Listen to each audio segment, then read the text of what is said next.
Hello guys, my name is Vijay and this is the tutorial everybody was waiting for. That's what I can tell you. Why? Because it is time to install some Kotlin. Well, kind of bad news for you guys. Why? Because I'm not going to install Kotlin manually on my computer.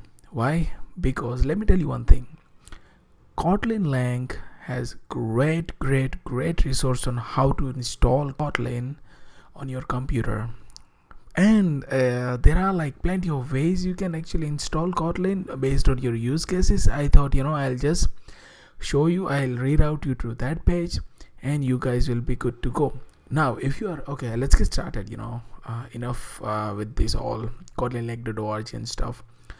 So okay, first of all you have to go to the official website of the Kotlin Lang, which is kotlinlang.org. okay, then you just you will see this page, or with time it might get changed, but it won't change that much.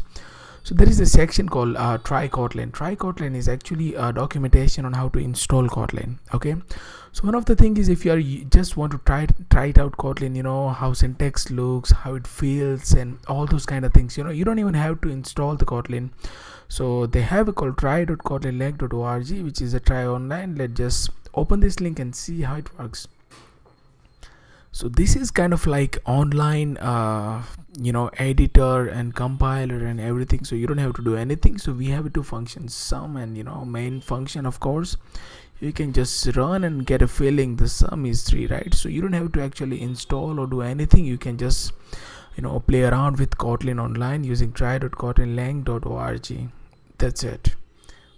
But if you are doing Kotlin for a while, and if you are serious about using Kotlin Lang, then what you should do is you should install onto your local environment, because there'll be a time when your internet will be a little bit slow, or you don't want to use online because it's a lot of restrictions, right, when you're doing online, because you cannot create a big projects and those kind of things, and they are not kind of safe and everything. But just let's not talk about those and just see how you can install Kotlin.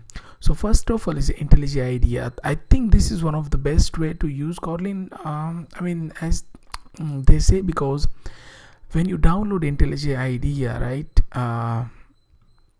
when you download IntelliJ IDEA, it'll come with Java and Kotlin pre-installed and everything. It'll take care of everything. You don't have to do anything. Okay, so what do, you download IntelliJ IDEA. Let me just search. Sorry for the spelling if it's wrong. Yeah, so this is like one of the trademark products of JetBrains, and don't worry about it. It is free as well as paid version. So they have a community edition, really good.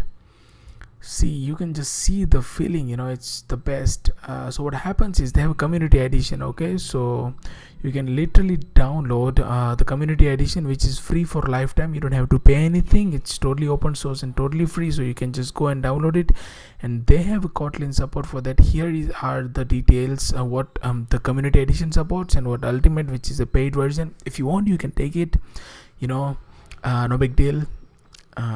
So yeah, it's open source license community. You will get a full-on Java, Kotlin, Groovy, Scala support, which is, I think, wow, that's really good.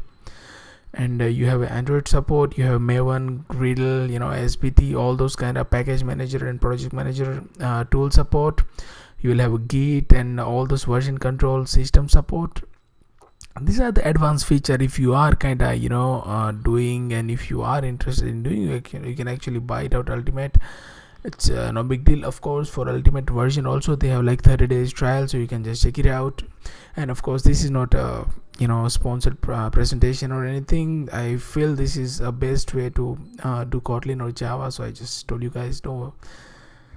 So that was the IntelliJ. Once you download, right, this is how you can set up the environment. You can just go here, SDK is Kotlin Java, because Kotlin JavaScript will compile to JavaScript, right? So you want to set up in the Kotlin Java, and then you actually create a new project called Hello World, that they're saying, and you just go to next. Yeah, so this is your project structure.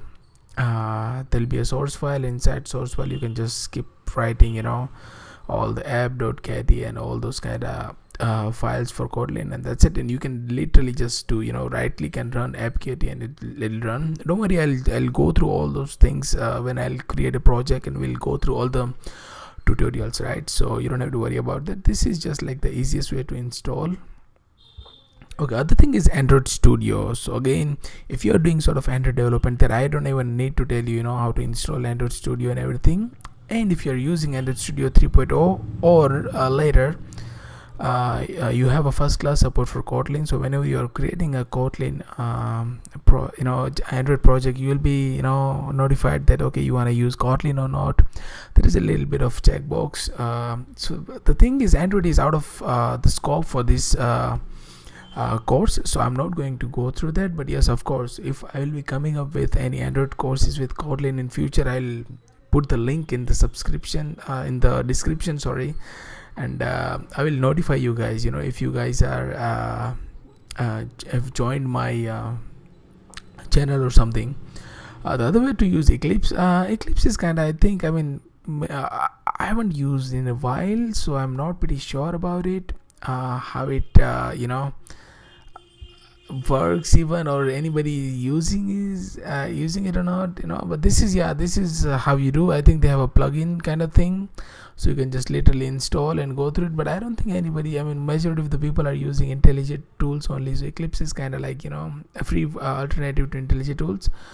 But I suggest you go, because you have an IntelliJ free, right? So why you want to go through all the trouble and everything, with Eclipse?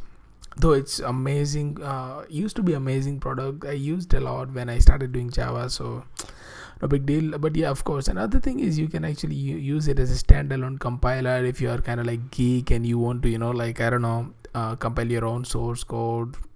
It's very easy, so you can install it with SDKman. SDKman is a good way to install all those environments for programming languages. You can also install manual. So manual is like nothing, you just download the whole compiler from git release and just put it in your bin path and just run it. It's that easy.